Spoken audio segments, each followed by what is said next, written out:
Assalamu alaikum wa rahmatullahi wa barakatuh. In this lecture, we will have a case study on the MRP calculation.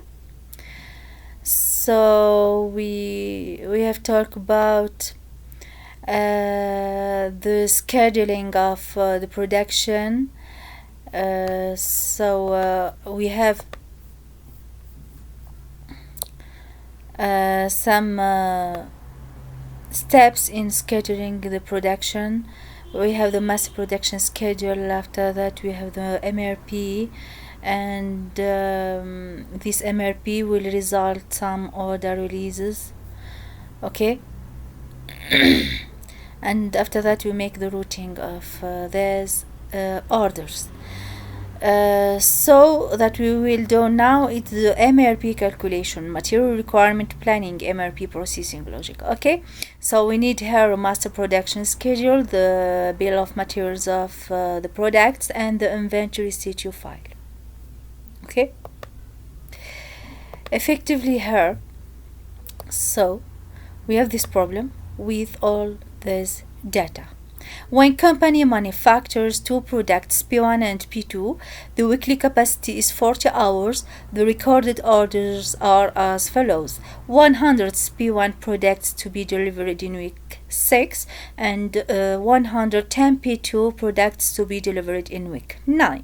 Figures 1 and 2 give the bill of materials of products P1 and P2. So these are the bill of materials of the product, the first final product P1, the second final product P2. So there's the items under the P1. In the level 1 we find A1 with a coefficient 2. So to manufacture 1 unit of P1 we need 2 units of A1, and A2 with a factor 3 means that we need 3 units A2 to manufacture 1 unit of P1.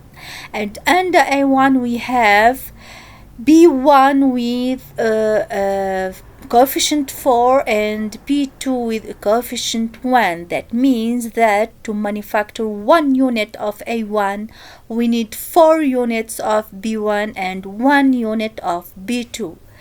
Also here under A2 we have B3 and B4. The same we have, so here the bill of material of P2 with all the components of the subsystems and the P2. Where is here the master production schedule? The master production schedule is this. So to say that we have 100 P1 to produce and to deliver in week 6 and we need 110 P2 to deliver in week 9. This is the master production planning. So the requirements or the orders, the customer orders for P1 and P2, and the lead time, the time of the order of these orders. So these two lines represent the master production schedule. The CTU of inventory. There's two tables represent what we have on hand for each item. Okay. So this represents the CTU of inventory for the P1, P2, A1, A2, A3, which are the manufacturing elements. And here in this column we have the on hand of the items B1, B2, B3, B4, which are the supplied elements. We have also in these tables the here for the manufacturing elements we have the unit time necessary to manufacture 1 item of P1. For example, to manufacture 1 item of P1 we need 0.8 hours. To manufacture 1 unit of P2 we need 2 hours, a unit time of 2 hours.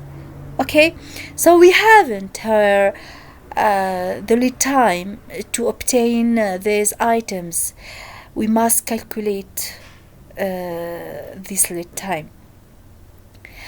We have the unit time, and somewhere we have the quantity to produce, so we can calculate the lead time to obtain an order of P1, P2, A1, A2, and A3. Otherwise, for the suppliers elements, we have the lead time.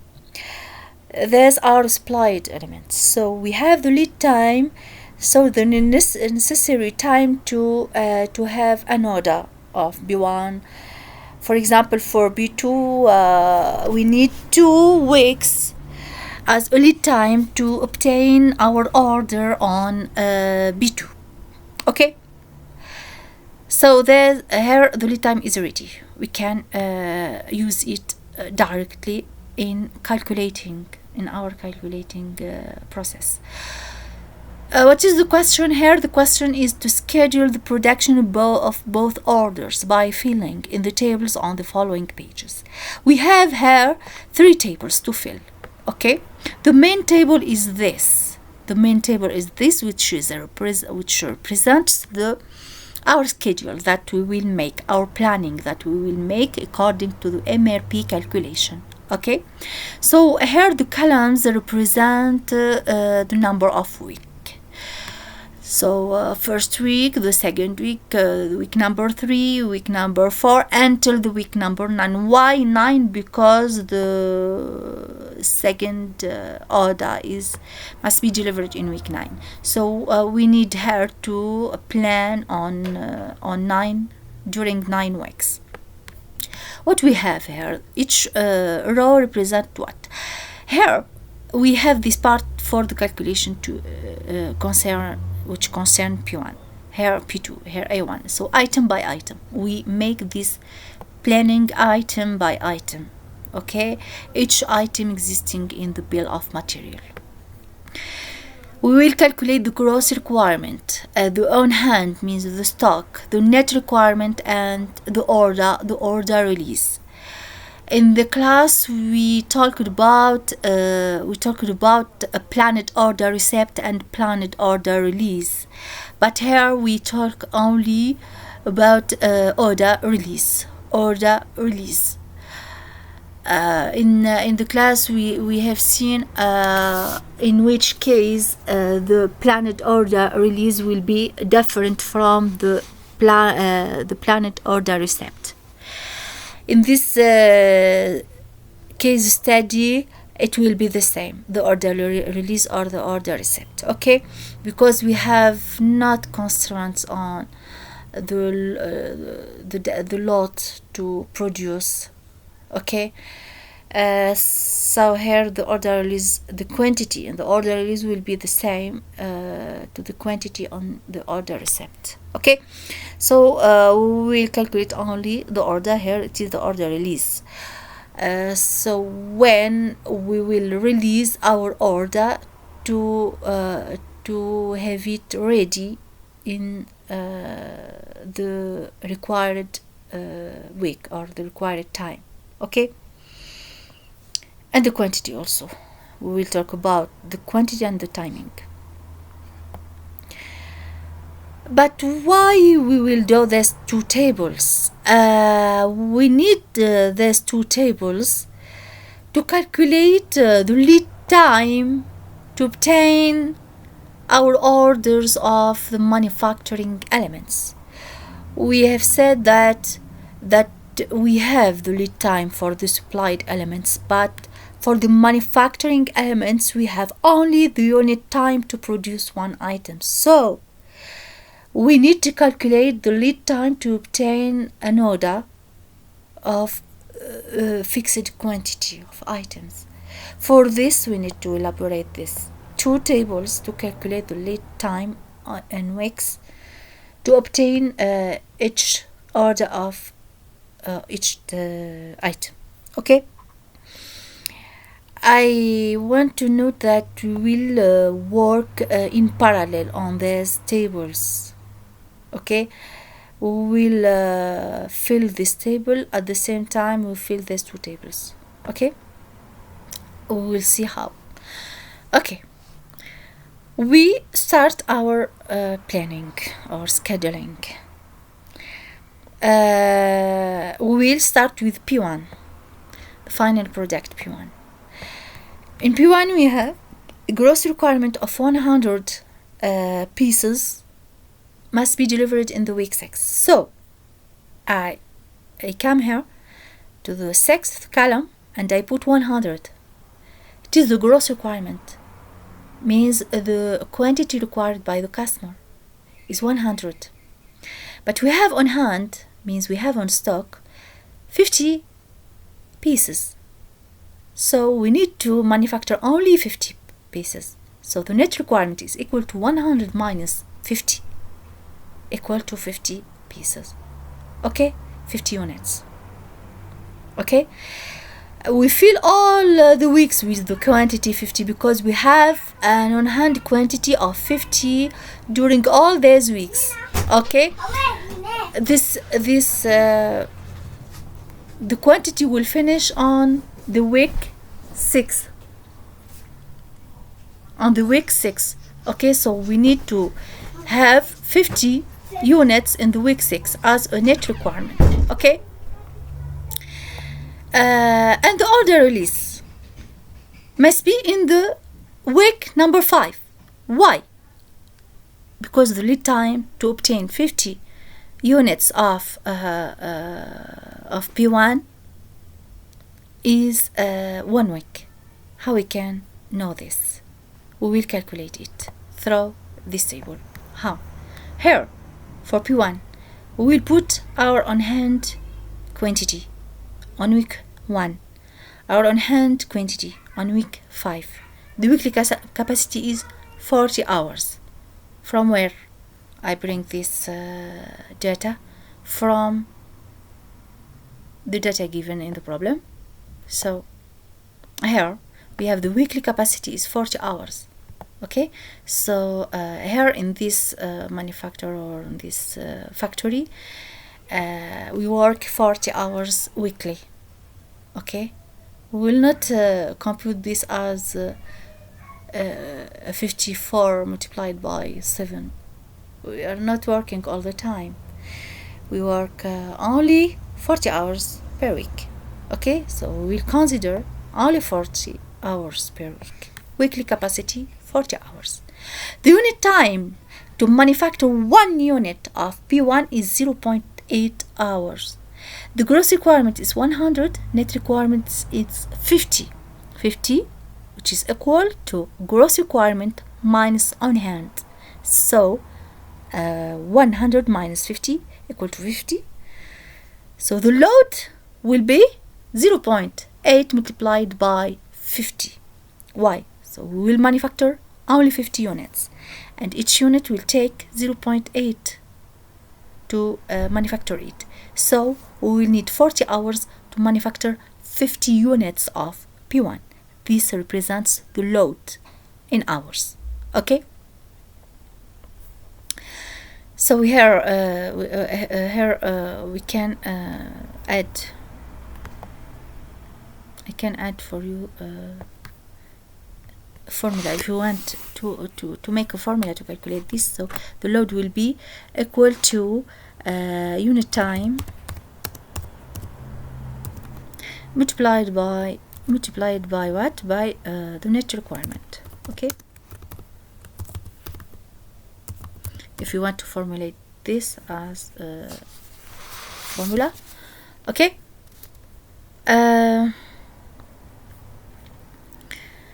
but we need to represent this load in unit of weeks, not hours. Why? Because our scheduling will be made according to the number of weeks.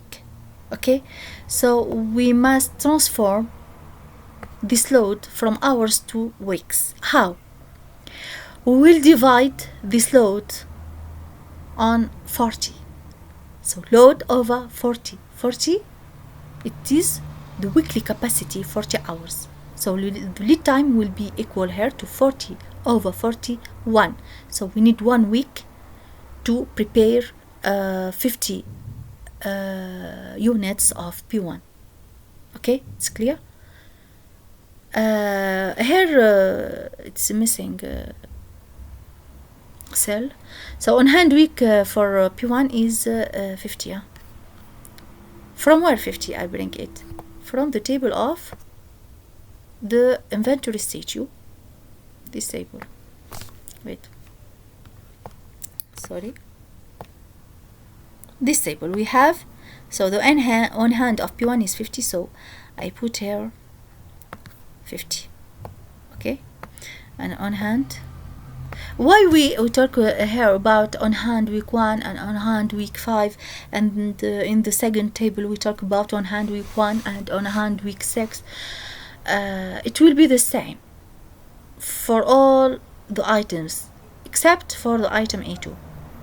It will be different from the on hand week different on hand week 1 will be different from on hand week 6. Why? Because A2 exists under P1 and P2. Okay, for this we will consume the on hand quantity for one of these products, and the quantity will finish before the week 6. The available quantity in the stock will finish before the week 6, so the value will change here. It will be 0 on the week 6. Okay. Okay, for this we put the order release of P1 1 week before the week 6. So we put the 50 here. Okay, so we will release an order of 50 units on the week 5. We go to the final product P2. P2 we have a gross requirement of 110 units on the week must be delivered on the week 9. It is the week of the need when we need the 110 P2. Okay, we have 60 units on hand. We'll consume 8 and we will need to add 50 other units as a net requirement. For this here we put 50 as a net requirement, and these 50 units must have an order release on the week 6. Why the week 6? The same calculation I will do it for the P2 here in the second table. The first table is for P1 and the second table is for P2. Here P2 we have on hand week 160, 6 also, because we will not consume or we will not use this on hand quantity before the week 6. The same the weekly capacity. The weekly capacity we have 40 hours.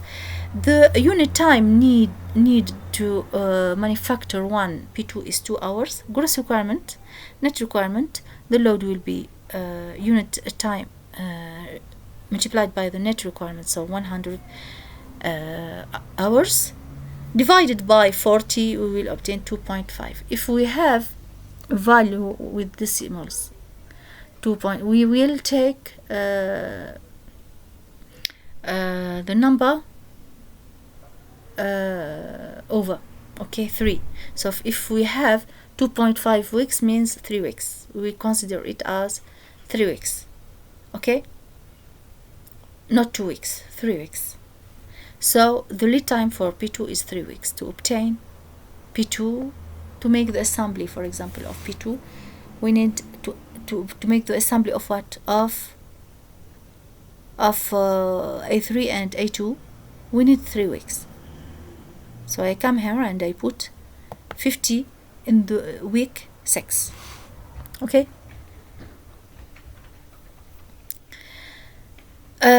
For A1, we find A1 and P1 and the final product P1 with a coefficient 2. So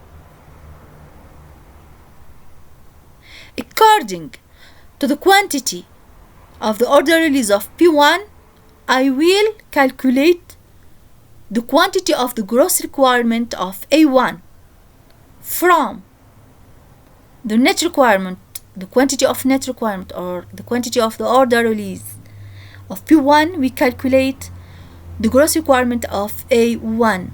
So to manufacture 50 units of P1, we will need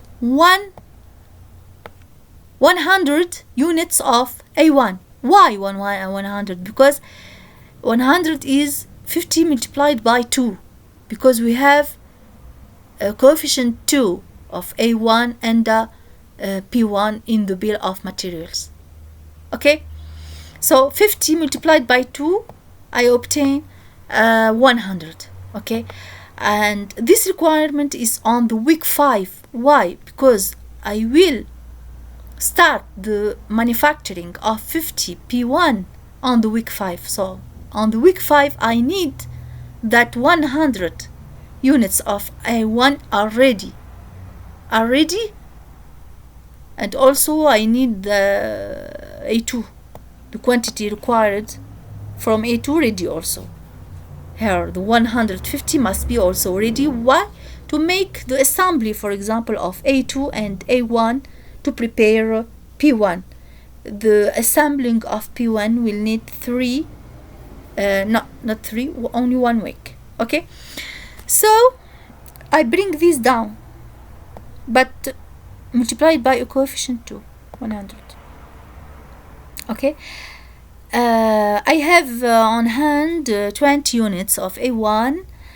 Okay, I make 100 minus 20. I find, so the net requirement of A1 80. So I need to manufacture only 80 units from A1, because I have already 20 units in my stock. Okay, and this 80 units must have another release on the week 3. Why? Because the lead time is 2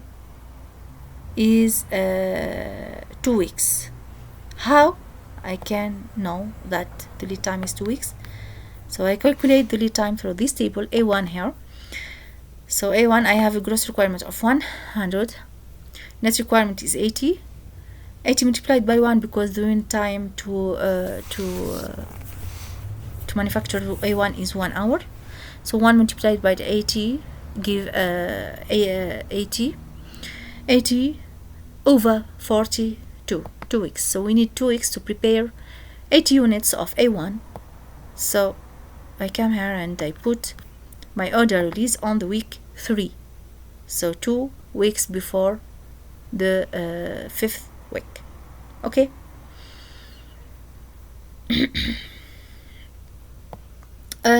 For A2, the A2 item, we find A2 and P1 and P2. So we'll consider the net requirement and the order release of P1 and also of P2 to calculate the gross requirement and the required time of A2. For this, so you see this row, it represents how I consider the order of P1 to calculate the gross requirement of A2. So we have a gross requirement of 150 on the week 5, because I have an order release of 50 units of P1, and the coefficient of A2 and P1 is 3. So 50 multiplied by 3 equal to 150 units. Okay. Also, we have an order release of 50 units on the week 6 from P2. So here 50 multiplied by 2, I have a gross requirement of 100 units of A2 on the week 6, required to manufacture 50 units of P2, and 150 units of A2 are required to manufacture 50 units of P2. So we have a gross requirement on the week 5 of 150 units, and another gross requirement on week 6 of 100 units. Okay, I have also an on-hand quantity of 50 of A2. So I will need her to manufacture 100 A2. So a net requirement of 100 units of A2. Okay?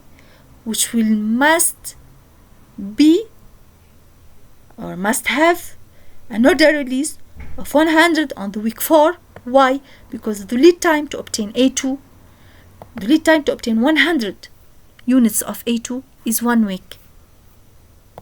This lead time is calculated through this table. Here, A2. On hand week 1 we have 50. On hand week 5 we have 50 also. It's not consumed before the week 5. The gross requirement is 150. The net requirement is 100. Multiplied by 0.4, which is the unit time to manufacture 1 unit of A2, we obtain 40 hours. Divided by 41 weeks. So we need 1 week to prepare 100 units of A2. This for the quantity required to produce P1. And the quantity required to produce P2 is 20. Why? Because the gross requirement is 50. We have this A3. Sorry, for A2. For A2 100 also, because the gross requirement is 100, and I have on the week 6 a stock of 0 because we consumed this stock to manufacture P1. So this 50 quantity on the week 1 is consumed. So on week 6 we haven't any items A2 on the stock. So the net requirement is equal to 100 minus 0, 100, multiplied by 0.4.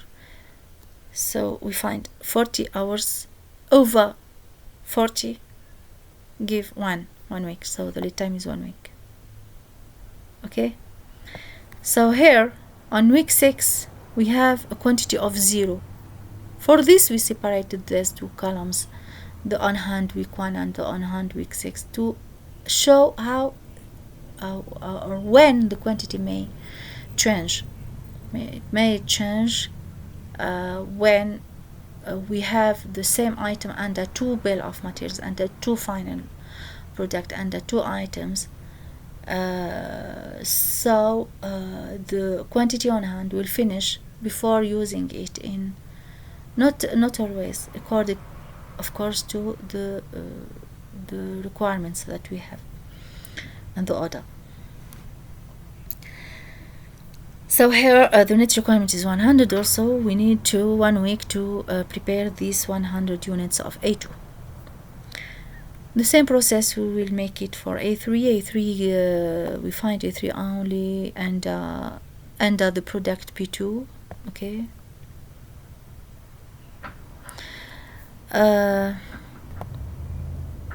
With a coefficient of 1. Okay. So I come here to the order release of P2. We have an order release of 50. So I will have also a gross requirement of 50 units of A3. I have a stock of 30, so the net requirement equal to 20, and the lead time is 1 week. How?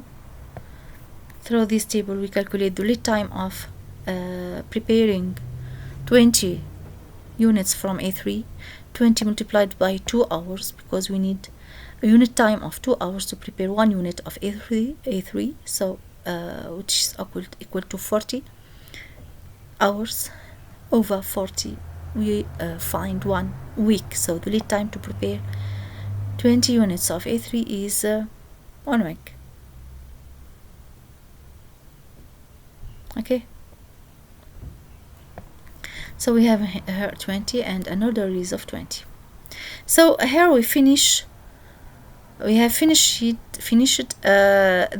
calculation on the scheduling for the manufacturing items, and we go to the scheduling of the supplied items.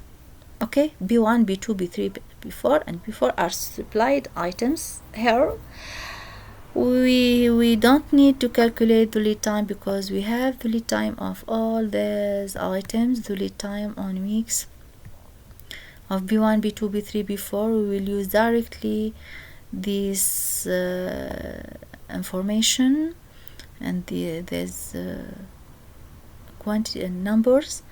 Okay,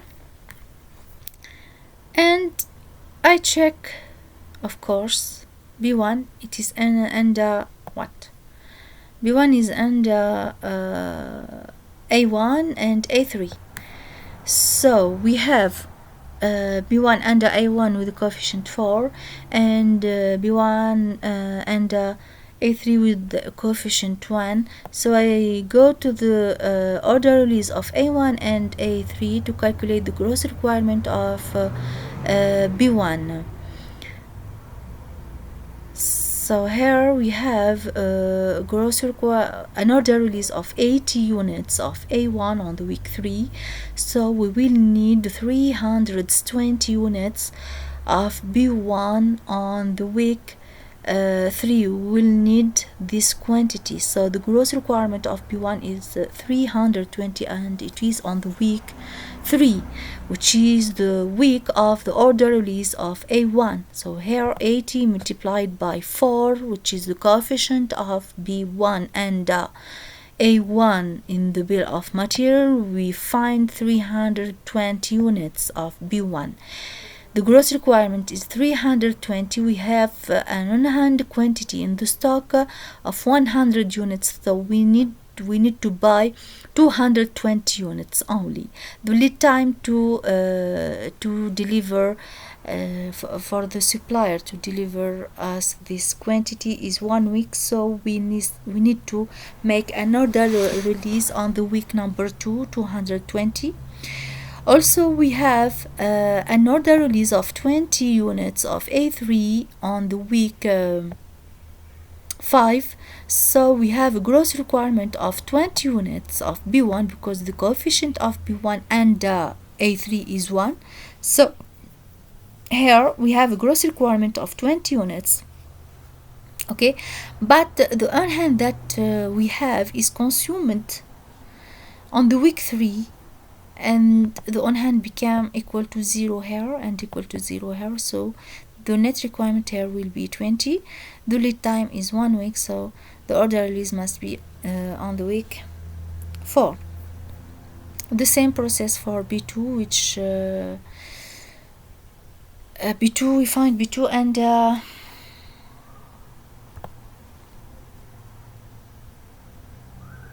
B2 and A3 and A1 also. So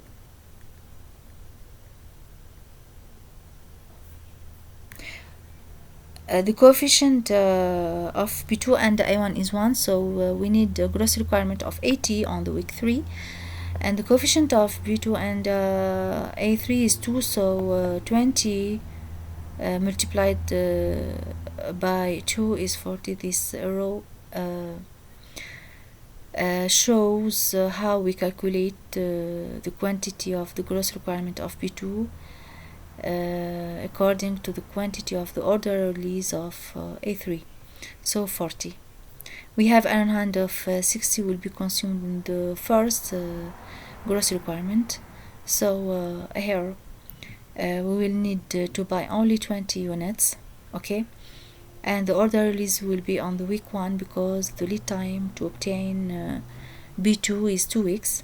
Also this 40, the order release will be on the week 3 because the lead time is 2 weeks. 1 week, 2 weeks. Okay, B3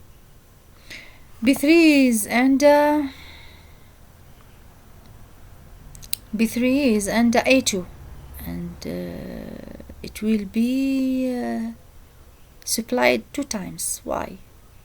Because A2 will be manufactured 2 times. We have 2 order releases for A2. For this we have also 2 order releases for B3. So we have an order release of 100 units of A2 on the week 4 and an order release of another 100 units of A2 on the week 5. For this we will have a gross requirement of B3 on week 4 200s, because 100 multiplied by 2, and another 200s also on the week 5 will be required. We have an hand of 100, we make 200 minus 100, so we have a net requirement of 100 units on the week 4. We must have an order release of 100 units on the week 2, and another order release of 200 units on the week 3, because the lead time to obtain the B3 is 2 weeks. Okay, we bring this information from this table of the lead times. So the lead time to obtain B3 is 2 weeks. So the order release will be 2 weeks before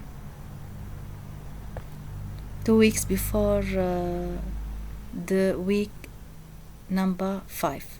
Okay, before we find before and the item P1 and the item A2. Okay, with a coefficient 3. So the quantity of the order release of A2 will be multiplied by 3 to obtain or to find the required quantity of B4. So we have a gross requirement of B4 of 300 units on the week 4 and another 300 units on the week 5. We have an hand stock of 310. Here the stock is superior or is greater than the gross requirement. For this we will not need we haven't need here to an order. Okay, you see, it's a different case. So we have a gross requirement of 300 and on hand 310. So the required quantity is available in the stock. So we don't need to make an order. So the net requirement is equal to 0 and there isn't an order here. Okay. And after that we have a stock of 10, which equal to 310 minus 300. So it remains here 10. It remains 10 units in the stock. The remaining quantity is 10. We can use it in the second gross requirement. So 300 minus 10, we will need to buy 290 units. Okay, and the order release will be on the week 2, because the lead time of B4 is 3 weeks. So 1, 2, and 3. Okay, and we finish it. Okay, we have finished it now, because so we calculate and we plan the schedule of all the items existing in the bill of materials of P1 and P2. So here we have calculated the quantity required for each item, the quantity of the order release, and the timing of the order release. The time and the quantity means when and how much. Okay, so this is the MRP calculation. This calculation can be made through an ERP, Enterprise Resource Planning, or a simple MRP, Material Resource Planning software. Okay, because you have seen here the calculation and the computing is long and is hard. Okay, imagine that we have a more complicated bill of materials. These bill of materials are simple. Imagine that we have a complex bill of materials which contains many levels and many items. The computing will be hard and will be long. It will be difficult to make it by hand. Okay, so at these cases we need software to help us to make this scheduling. Okay, so this is the MNP calculation, which is done generally inside the softwares of planning of production. We learned here how to make it by hand manually. I hope that my explanation is clear. Of course, if you have any question, you can ask me, and I will answer you and clarify the maybe the points which are not clear. Okay, thank you for your attention, and see you inshallah in another lecture.